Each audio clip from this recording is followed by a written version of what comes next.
পাক সবাইকে আমল করার তৌফিক দান করুন, জোরে বলে আমিন।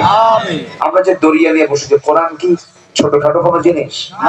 এটা দরিয়া, এটা তলাবিহীন সাগর, যার কোনো তলাই নাই, যার তলা পৃথিবীর কেউ খুঁজে পাবে না। বিশাল একটি কিতাব এটা, যদিও আকারে খুব বড় না। 114টি সূরার মধ্যেই কোরআন শেষ, কিন্তু আল্লাহ তাআলা এর মধ্যে এমন কোন সাবজেক্ট নাই যা বাদ দিয়েছেন, সব বলে দিয়েছেন। যে কোনো সাবজেক্টের গবেষক গবেষণা নেবে, কোরআনকে একটু নজর দেবে, পেয়ে যাবে। পৃথিবীর এমন কোন জ্ঞান নাই যা এর মধ্যে দেওয়া হয়নি, পৃথিবীর এমন কোন গবেষণা নাই যা এর মধ্যে বাদ পড়েছে। ফিজিক্স কেমিস্ট্রির উপরে 350 থেকে 400টি আয়াত আল্লাহ তাআলা কোরআনে কোট করেছেন।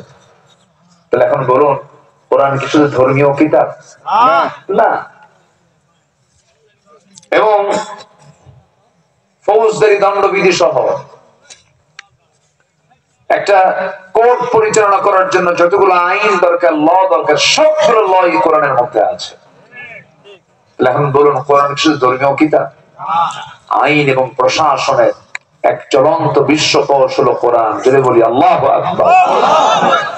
সম্মানিত ভাই, সেই কোরআন এমন একটি কিতাব, যত প্রশ্ন আপনার আছে সব প্রশ্ন কোরআনকে করুন, কোরআন জবাব দিয়ে দেবে।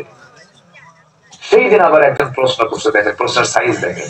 গত 3 দিন আগে আমার দিনাজপুরে কোন থানায় যেন একটা মাহফিল ছিল, আমাকে প্রশ্ন করতে, হুজুর মুরগি দিয়ে যদি হাঁসের ডিম ফুটানো হয়, এটা কি জায়েজ আছে? কথা কি বুঝতেছেন আপনারা? মুরগি দিয়ে কিসের ডিম ফুটাবে? হাঁসের ডিম। কিন্তু মুরগি কি জানে?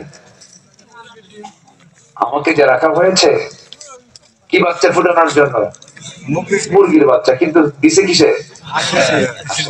বুঝে থেকে জায়েজ আছে? আইনি প্রশ্ন খুঁজে পায় নাই তার। সম্মানিত ভাইয়েরা, কোরআন সব জবাব দিয়েছে। এই আকাশ সৃষ্টি কে করেছেন? এই জবাবটা পৃথিবীর কেউ দিতে পারবে? আল্লাহ তাআলা কোরআনে বলে দিয়েছেন। আল্লাহ রাব্বুল আলামিন বলেন, কি সুন্দর করে জবাব দিচ্ছেন সূরা জুমার ৬২ নম্বর আয়াতে মহান রাব্বুল আলামিন বলেন, আল্লাহু খালিকু কুল্লি শাইইন ওয়া হুয়া আলা কুল্লি শাইইন ওয়াকিল। জোরে বলুন আল্লাহু আকবার। যদি বলেন, ও আল্লাহ, মানুষকে তুমি কেন সৃষ্টি করেছো? কোরআন সুন্দর করে জবাব দিচ্ছে, আমারা আল্লা তা'বুদু ইল্লা ইয়্যাহু যালিকা দ্বীনুল কাইয়্যিম।